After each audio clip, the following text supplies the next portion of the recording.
Hey, Forrest here. Nothing like getting paid. And with ICCU's mobile app, I can deposit checks or accept Zelle payments so the money hits my account fast. I just wish there was an app for mowing the rest of these lawns.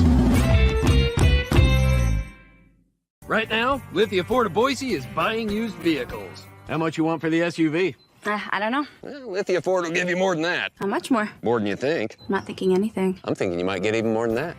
See how much more you can get at Lithia Ford of Boise. When it comes to concrete, we've got you covered. RowPaint.com offers custom concrete coating services for your garage, business, warehouse, and more. And we do it in one day. We are your complete concrete coatings solution.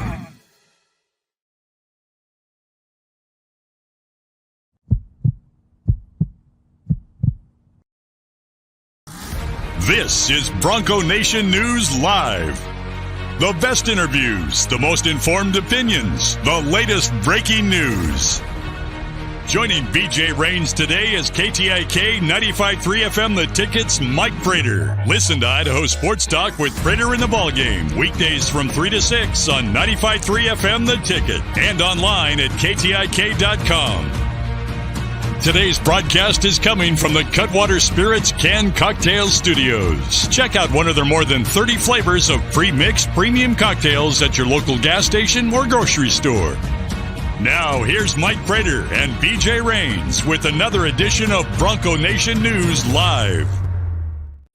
Hey, how we doing? Happy Thursday, Boise State fans. Welcome on in. Bronco Nation News Live here at BroncoNationNews.com. We are presented, as always, by our friends at RowPaint.com. Check them out, ROEPaint.com. Their concrete coatings, 5 times stronger than epoxy, home of the one-day install, RowPaint.com. It's Thursday, and that means we've drugged Mike Prater out of bed a little bit early to come on in for his Thursday appearance. I like the matching hat there, Mike Prater. Happy Thursday, man. How's it going? Good, buddy. How you doing? Let's do it. I look forward to these Thursdays, and I have a feeling we're going to get after it pretty hard today. All right, we are looking forward to it. We're going to continue our football off-season series as we're looking at 20 of the biggest topics regarding the football team going into the 2023 season. Got a lot of excitement out of my interview yesterday with Cody Gogler, one of the senior athletic officials over at Boise State, external affairs. He is very excited, or folks were excited when he talked about the LED lighting, which will be installed later this month. They're talking about being able, in the middle of the game, but potentially after a touchdown or between the third and fourth quarter, the entire stadium turning blue or turning black, and instantaneous, can go from one side to the other. All these light shows and things they can now do. So that got fans talking on social media yesterday. We'll see if Mike Prater can do the same today. I'm not sure I can hang with, what is that, bells and whistles, bling and zing, and all the kind of fun stuff that fans love. And we've seen that LED light show at certain stadiums, big stadiums across the country the last couple of years. That will be a lot of fun. I can't wait to see it. A literal blue out with the lights. That's pretty cool. I remember back in the day when we started beat writing, JP or BJ, they used to turn the lights down, and remember it took like 20 minutes for them to come back on, and we had to stand around and wait when they used to do that. So I think the technology's come a long ways. I was talking to Cody Gogler about that. Up until like 3 or 4 years ago, that was the case inside Extra Mile Arena. They would turn the lights off when Boise State's players were introduced, and then the entire 2-minute national anthem, they'd be slowly coming back on. And there'd be times where they were getting ready to like tip the ball off, and it wasn't light enough yet, and the refs were looking around going, the lights coming back on. They'd have to wait 20 seconds, and that is no longer the case. They added the LED lighting over at Extra Mile Arena. It's coming. It's coming to Albertson Stadium. If you missed any of that interview, you can go check it out. Bronco Nation News YouTube channel. Cody also talked about the plans for the backside of the video board, which we've talked about. The big brand new video board, the backside of it. Mike Prater, in terms of what they're going to put on that. That was a topic. Some other things they're talking about, and possibly some automated, self-serve kiosks now to speed up the concession stand lines. There's a lot of things they're working on, some cool ideas. So go check that out. And the schedule, by the way, Cody did say in the next 2 to 3 weeks. Now the NFL schedule is coming out tonight. That's the first domino to fall. They should, in the next couple of weeks, hopefully have any date changes from Saturday to Friday or Thursday, things like that. So we'll get to that. Before we do get into our countdown, though, Mike, I did want to highlight 2 other things going on. First of all, I know we talked about it a week or 2 ago, but my understanding is today at noon, they will officially announce the field for the Orlando ESPN Events Invitational. for the Boise State basketball team. Aside from the Maui Invitational, which is usually, the top tournament in terms of teams, this is an unbelievable field. 6 of the 8 teams that will be announced today made the NCAA tournament last year, including Boise State. So 5 of the 7 teams Boise State could play in this tournament made it, and the other 2 are both Power 5 teams, so that didn't make it. So you're talking about Florida Atlantic, who just made Iowa State, who was a top 5 seed last year. Penn State made the tournament. Could be a rematch with Texas A&M as well. You've got Butler in this field, VCU, and I think I'm leaving out one, but it's a very, very strong field. That should be announced at noon, and I think continues to show the direction Boise State basketball is moving, that they're able to get in some of these premier tournaments. Their list, Mike, my understanding is they are pushing hard, whether it's in 2024 or 2025, to try to get in the Maui Invitational, which would be just a huge thing for this program. But we'll find out at noon about that. And then the other thing that starts today, I'm putting the bracket on the screen here real quick. Good luck to Justin Schultz, Boise State softball team. I know you guys have been out there and did a show out there, Mike. You guys have talked softball a little bit on the show, but Mountain West regular season champions. Congrats to Justin Schultz, was the coach of the year yesterday. Kelsey Hall was the player of the year for the Boise State softball team, and they are starting today the Mountain West tournament as the number 1 seed. They'll play at 5 o'clock Boise time. The winner against San Jose State and Fresno play at 11, and then Boise State, in all likelihood, Mike needs to win this tournament to get the automatic bid to the NCAA tournament. But another strong season for the softball team, and we'll see if they can get it done this weekend. Yeah, that'd be pretty cool. And, not a lot of Mountain West championships coming out of Boise State this year. So it's kind of the banner program, or at least one of the banner programs. And good luck to BSU today, or this weekend, too. Yep, that'll be the softball team starting today. We'll talk. Jay Tutts will join us tomorrow. We'll hit on that a little bit. But, Mike, the edge position, the sacks, the defensive line, 2 new coaches to that group. And that's, as I mentioned, one of our 20 topics that we're hitting on. The Boise State football team, 20 offseason topics, storylines, questions going into the 2023 season. And they're not necessarily in order, but we are kind of going, I think, from getting more important, bigger as we go here generally. And you look at the production last year along the defensive line, which wasn't great, and then you lose Scott Matlock and George Tarlas and some key guys from that group. I know we both have some numbers, and I'm curious if we have the same numbers that we both did some research on, but just in general, it seemed like a lot of last season, Mike, especially early in the seasons, the questions of Spencer Danielson on those Monday pressers were, how do you get more of a pass rush? Now you lose some of your key guys. It seems like, that's going to be a big question mark this year. Where does the production, the sacks come from on this defense? If you put these in order, this offseason storylines that we're going to talk about this summer, I think you can make a case that this might be number 1. I'm not sure we understand the severity of what's going on at Boise State with the edge position and the lack of sack numbers. It's been good, but, for 10 straight years, it was really, really good and great. And you're putting NFL players or players into the NFL from the sack production at Boise State. It's got a significant drop off the last couple of years. I'll hit you with my first stat right off the bat, BJ. The Dan Hawkins era produced about an average of 30 sacks a year. Okay. The Chris Peterson era went from 30 sacks a year to 33.5 sacks a year. The Brian Harsin era went to 34.5 sacks a year. And Andy Avalos in his 2 seasons at Boise State are 2 of the worst seasons in the history of Boise State football when it comes to sack productions. The worst back-to-back years in 20 years. And we're not talking about superstars either. We're not talking individuals. We're not talking depth. Matlock getting 7, Shane Irwin getting 6, Noah and D-Wash getting 4.5. The sack production at Boise State has become a major, major concern, and I think that they need to fix it. It's a big issue with Boise State's defense. Here I thought I got up before 6 o'clock this morning and did my research and was all ready for this, and I think Mike Prater is going to outstat me on the sack production here. But it was the single worst season, Mike, since 2011. 1.85 sacks per game in 2011. They had 24 sacks in 13 games that year. The numbers last year were 2.07 sacks per game. It ranked 79th in the country, and that's the 4th straight year, Mike, that you have a decline in the sack production. In 2018, Boise State was 10th in the country at 3 sacks per game, and then it dropped to 2.86 sacks per game in 2019, 2.57 in 2020, 2.33 in 2021, and all the way down to 2.07 in last season. So 4 straight years of declining sacks in 2019, 20, 21, and 22. And you're essentially talking from just 4 years ago, Mike, a sack a game that they lost last season. Yeah, it's crazy. I mean, that 2019 season, they had 40 total. And in the 2 seasons with Andy Avalos, they have 58 total. So it really is a significant number, especially when you base it to history. And, go back to 2010. And I'm talking about, these are the names of the guys that led Boise State in sacks. 2010, McClellan. 11, McClellan. 12, DeMarcus Lawrence. 13, DeMarcus Lawrence. 14 and 15, Correa. 16, Moa.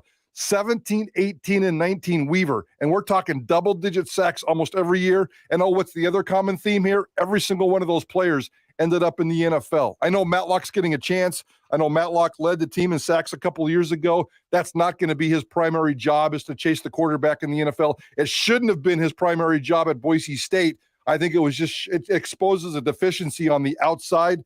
And we can talk about the scheme. We can talk about coaches. We can talk about players, because I think all 3 of them are responsible for this. Yeah, and we do have a question right off the bat, Mike, or comment. Chris V says Avalos very rarely blitzes, and that'll hurt your sack numbers. What do you make of that? I wrote that question down last night as I was doing the research. Now, is he not blitzing because he doesn't have the talent? There's a lot of chicken and egg here, and we need to talk to Andy Avalos, and we need to talk to the new defensive line coach, and we need to talk to Jabril Frazier, the new edge coach, and maybe even Spencer Danielson, the defensive coordinator, and find out exactly what's going on. I didn't realize the severity and the lack of production at this until I kind of went down the rabbit hole last night. That's what I do, Mike. I help give you topics for Idaho Sports Talk. It's what I do.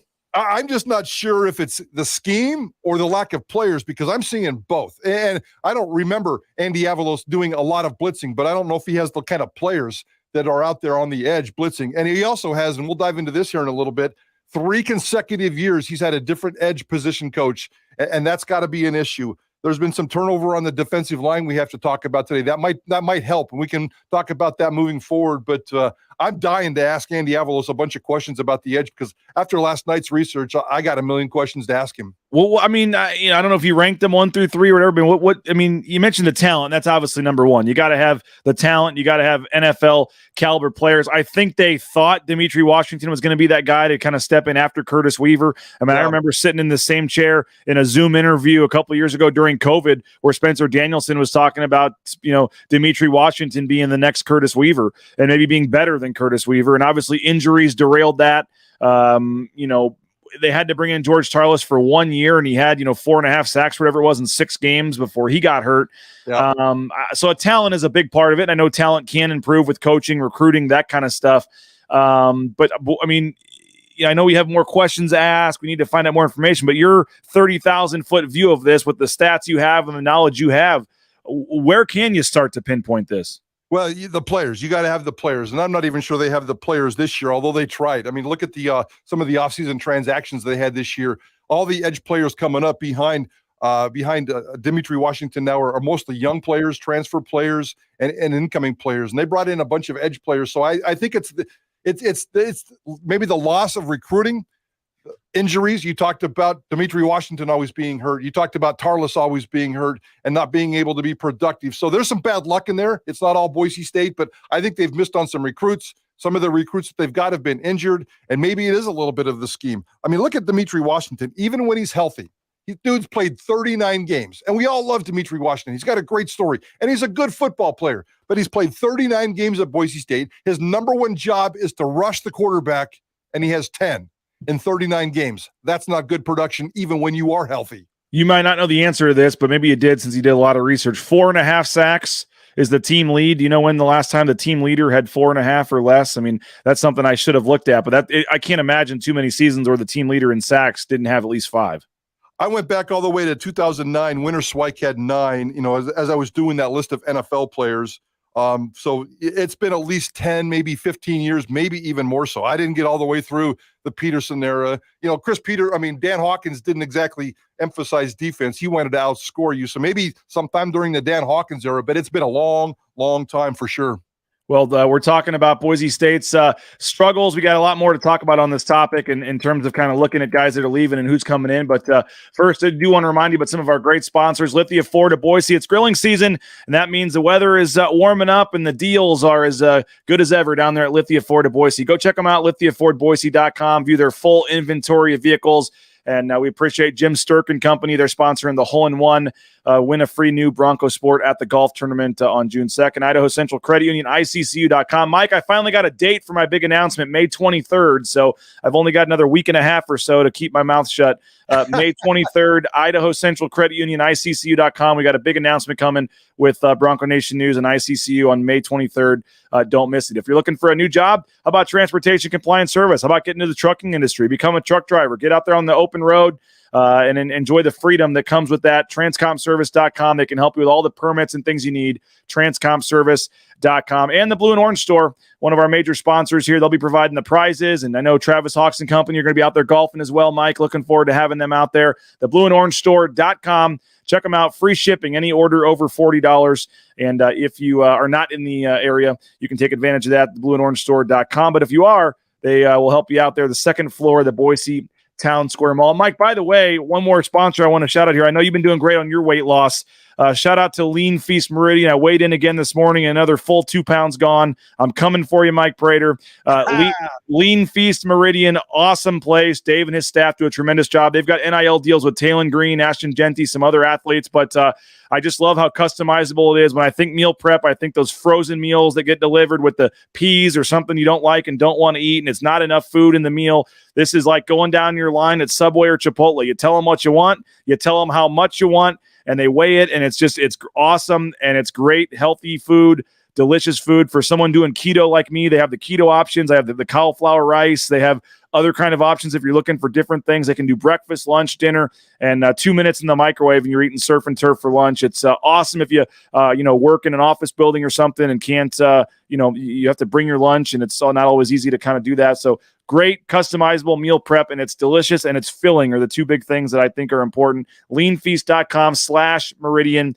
Check them out. I think I'm over in like the last 2.5 weeks since I started with Lean Feast. I'm well over 10 pounds down. So nice. It's great, and I'm looking forward to continuing our relationship with them. So check them out, leanfeast.com/Meridian. Tell them that Bronco Nation News sent you. Mike, the big issue is, I mean, where do these sacks come from? Because you look at the roster right now, and I mean, we mentioned the numbers weren't even that great last year, and you lose most of your key sack guys. And George Tarlas with 4. You had 4.5 for Zeke Noah. You mentioned Scott Matlock with 2.5. You bring back Dimitri Washington, 4.5 sacks. You lose Divine Obucheri, but I mean, you're talking Andrew Simpson, 3 sacks. Your second returning sack guy, Dimitri Washington, 4.5 sacks. I'm trying to do the numbers on the fly here, but Ahmad Hassanin had 2. Herbert Gums 1.5. But you're talking about bringing back like less than half the total sacks from a team that wasn't very good at getting sacks last year.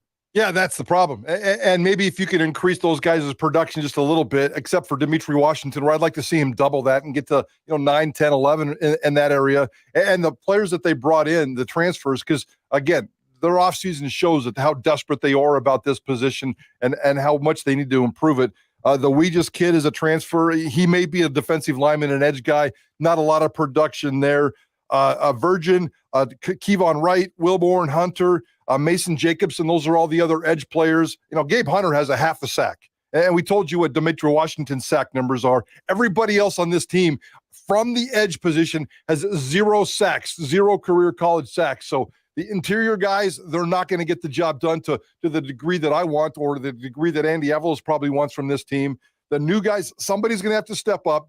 Dimitri Washington's going to have to be healthy, and he's going to have to double his game. If you can get 10 out of Dimitri Washington and then like a Kevon Wright or another one of these guys, and here's the problem. They didn't talk a lot about these edge players, these new edge players during spring camp. You can tell who's making an impact in spring camp by the times they drop names. I never heard Kevon Wright's name once at all. His nickname is Cheese. I'm still waiting for that name to be coming up. And all these other names, I'm not seeing a lot of future potential there, BJ. So I'm a little bit worried about this position moving forward.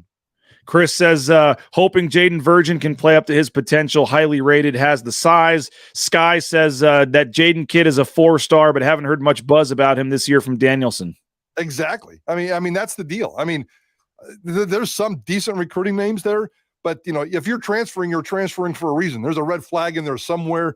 All these other kids are like redshirt freshman, redshirt freshman, redshirt freshman, redshirt sophomore, no college football experience whatsoever. I don't care what you did in high school. I don't care what kind of recruiting service and what kind of stars they put on you. I just need to see somebody go out and beat the crap out of some Mountain West quarterbacks this season. And it's been 3 years since that's happened. So, Jabril Frazier is an edge coach, and I wanted to ask about him. Yeah. I mean, I don't know when we're going to transition to coaching, but we like his potential. But he's a first-year edge coach who still is trying to figure out how to spell edge. I'm somewhat facetious there, but that's the youth of this staff. We have a brand new defensive line coach at Boise State. Maybe he brings a lot of experience. Maybe something about Chenander that we can talk about. Maybe the coaching staff can spark this. Stacey Collins was the edge coach 3 years ago. Papinga was the edge coach last year. Now it's Jabril Frazier. Even the coaching transition's been a mess, BJ. Skyship on our ICCU YouTube chat says zero pressure on Jaron Hall is why they lost to BYU. Agreed. Nate Staley says if we don't get pressure up in Seattle, Penix will carve us up. And that's the kind of like secondary storyline here. There's a lot of defensive questions. Who starts at corner? Who replaces Skinner? And there's so many defensive questions, and they're playing one of the better offenses in the country in week 1. Yeah, and not only that, if I remember right, and I'd have to go back and look at the stat, maybe off the top of your head, I think Washington was second in the nation last year in sacks allowed. Penix was sacked 7 times the entire season last year. That offensive line is dangerous. I think most of it's coming back. Penix with his feet is absolutely dangerous. So all of a sudden, you got one of the best teams in the country in terms of preventing sacks and one of the worst teams in the country. I shouldn't say worst teams, but a very underachieving team in Boise State in terms of getting sacks. And that's your most important game of the season and your first game of the season. That matchup alone right there scares me to death, BJ. Yeah, 7 sacks allowed in the entire season for Washington. Did tie for second in the country there. You mentioned Jabril Frazier comes in as a first-year coach. Eric Chenander comes in as well, and obviously you expect more of the sack production would come from the outside from Jabril Frazier's position. But Chenander as well, we talked about him, I think, already in terms of the new coaches, and I think that was our topic last week, Mike. Both those guys have a lot on their plate, and I just, you have to have somebody step up. I don't know if, love Dimitri Washington, but is he all of a sudden going to become a 10-sack guy this year? No. He's got to prove he can play 13, 14 games first for that. And maybe if he does, that's what'll happen. If he stays healthy, he's proven, I know you mentioned some of the numbers, but in limited action last year, he had 4.5 sacks. So we'll see. But, Jabril Frazier had some success at the position, played at Boise State, knows kind of what it takes. Do you think you're mentioning some of these D-line coaches that were kind of rotating in here that didn't have many ties to Boise State, didn't really know much about it? Do you think any familiarity with the program, the standard here, that kind of stuff maybe helps Jabril Frazier? It'll help Jabril Frazier, sure, but I'm not sure if that's going to lead to more production this fall, and that's the issue here. And Jabril Frazier is going to be surrounded by enough coaches with Andy Avalos, Spencer Danielson, and Chenander, 3 very experienced coaches on the defensive side. So Jabril Frazier is going to be more learning as opposed to more teaching. He's going to be more of the vocal tool that's going to translate everything to these players in terms of what Chenander and what Spencer Danielson want. He's going to be learning on the fly as well, and that's okay. That's okay. I'm not really worried about the coaches as I am about the players. If you can have bad coaches, great coaches, whatever, but if you don't have the players, and outside of Dimitri Washington, we're sitting here trying to squeeze a couple of drops of lemon out of the juice, and if Dimitri Washington gets 6, 7, 8, and that's the ceiling, that's what scares me. If he should be able to get 6, 7, 8, 9 sacks, but where are the rest of them going to come? I don't see a lot of interior sacks, and somebody has to rise up, and one of these new kids has to rise up. And so far, I'm not hearing any of their names. I know earlier somebody asked about the lack of blitzing. Coaching, Mike, you have a scheme that you run, but you also have to have players to run your scheme, and you have to have, what works. And you're not going to blitz every play if you don't have the secondary to cover that, or you're not going to have the blitz if you can't get guys to the quarterback. I mean, how do you look at the way Spencer Danielson has run this defense and called this defense the last couple of years? Everybody kind of sees him as this, great young, going to be a head coach someday. Very likable guy. We all like talking to him. The defense has been, solid the last couple of years, but overall, how do you look at Spencer Danielson's role in the lack of sacks? I kind of shame myself because in terms of the scheme, I wish I'd have known the scheme a little bit better. But go back this is Spencer Danielson's 6th year with the program. Started as like a GA and then worked his way up. Yeah. Yeah, I mean, in 18 and 19, when he was on this staff, and I know he's not the edge coach or wasn't always the defensive coordinator, but in 18 and 19, when he was on this staff, 79 sacks in those 2 seasons. Well, I think he was the edge coach those years. Those years, at least one of them, that's how he started. He was the edge coach. Okay, so maybe that scheme right there, but that also goes back to the players. You also had Curtis Weaver in 2019. You had Curtis Weaver in 2018. So the scheme is going to be an issue. And maybe the issue here is Andy Avalos and Spencer Danielson haven't done enough to adjust their scheme based on the lack of talent. Because to me, it's all about the lack of talent. And if it's missed recruits, guys not coming through, or injuries, and I suspect it's a little bit of all three, they do have to back off. I know the secondary's been an issue the last couple of years, especially giving up those explosive plays on the backside of this defense. That's an issue, and that's all tied directly to the sack production. So there's some holes in this defense that Spencer Danielson absolutely needs to shore up. 2018 and 2019, Spencer Danielson was your edge coach. And and Curtis Weaver was a rock star and went into the NFL. So Spencer Danielson can get it done. Spencer Danielson can get after it. And those 2 years with Weaver being the rock star, he had tons of support behind him. If he only had 24 sacks and the rest of the team had 79 in those 2 years, are you kidding me? Where's that coming from now? Yeah, 2017, he was a GA working with the stud position, and then he was promoted to full-time stud coach when they added that extra assistant coach that the NCAA allowed there 4 or 5 years ago. Boise State used it for a stud outside, rusher, and he got promoted for that. And then, so yeah, the best production of the last whatever years coincides with Spencer Danielson being the edge coach. I think this all goes back to the players, and I don't want to beat up on the players, but not a lot of players, not a lot of success at that position, and unfortunately, right now, I don't see a lot of potential. So that is it. I guess as we kind of wrap it up, what do we expect? Where do we go from here? It wasn't very good last year. It hasn't been very good the last couple of years. It's been getting worse. We don't see an obvious next star on the roster. Are we just hoping the 3 or 4 newcomers they bring in? Are we hoping maybe there's another addition in the transfer portal coming? Or are we expecting just that it's not going to be a very good pass rush again next year? It needs to be better. I'm not at this point, I'm not expecting great things. I'm not expecting rock star status in terms of the production on the edge position or the sacks. So just how about a little bit of improvement from last year? They had 28 in Andy Avalos's first year. Last year, they did 30, so they got 2 better. I mean, I like a little bit more than that. How about 35 plus coming out of that? And it might have to be a team effort because I don't see any rock star here. And, if Dimitri Washington, again, we keep saying it over and over, if he can do a little bit of production, but Gabe Hunter, I mean, is that he's the next most experienced guy? I think he's got a little bit of potential. Can he get to 5?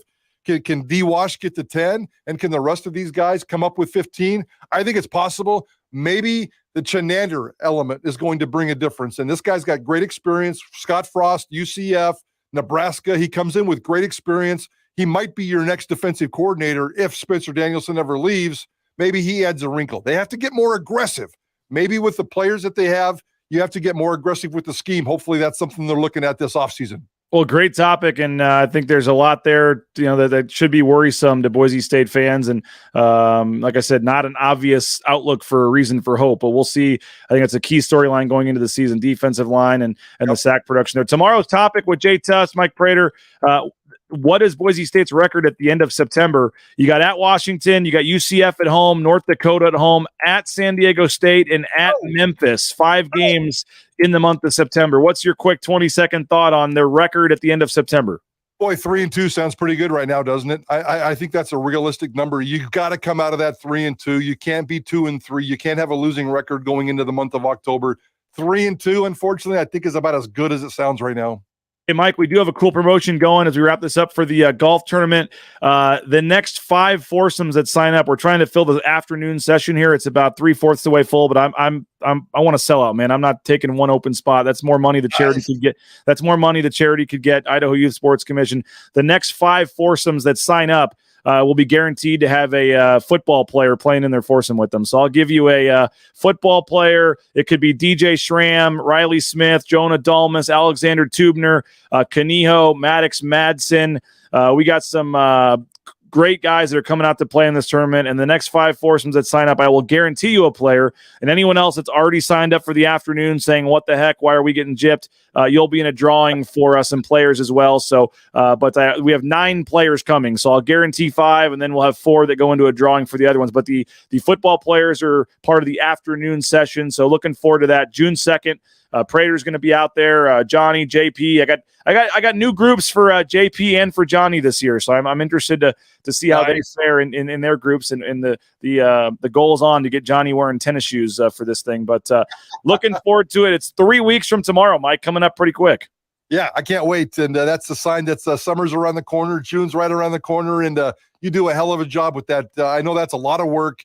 I've had to work on some of these tournaments in the past, and you're grinding, and I appreciate all the details, and I cannot wait for June 1st. Yeah, we were at 32 foursomes last year, sold out. We're at like 47 foursomes already when you count the afternoon session. So we're pushing towards a sellout, and really thankful to all the local businesses that have stepped up. If you do have an auction item, or excuse me, a raffle item, we could use a few more raffle items. Our headline item right now, Mike, is a tailgating pack for 24. You get catered food from Chef Wally for 24, and you get a free keg from Stein Distributing. How about that in the parking lot at the stadium for a game for or with your buddies at their house? So we got a lot of cool items we're giving away. June 2nd, Timberstone Golf Course, and looking forward to having KTIK out there doing their show as well. So have a great Thursday, Mike. Appreciate you. We'll be listening 3 to 6 today. Idaho Sports Talk with Prater, Johnny, Bob, JP, the whole crew, 3 to 6, 95.3 FM, KTIK app, KTIK.com. Lots of ways to listen to them. I'll be back 9 a.m. with Jay Tuss unless any kind of news breaks warranting a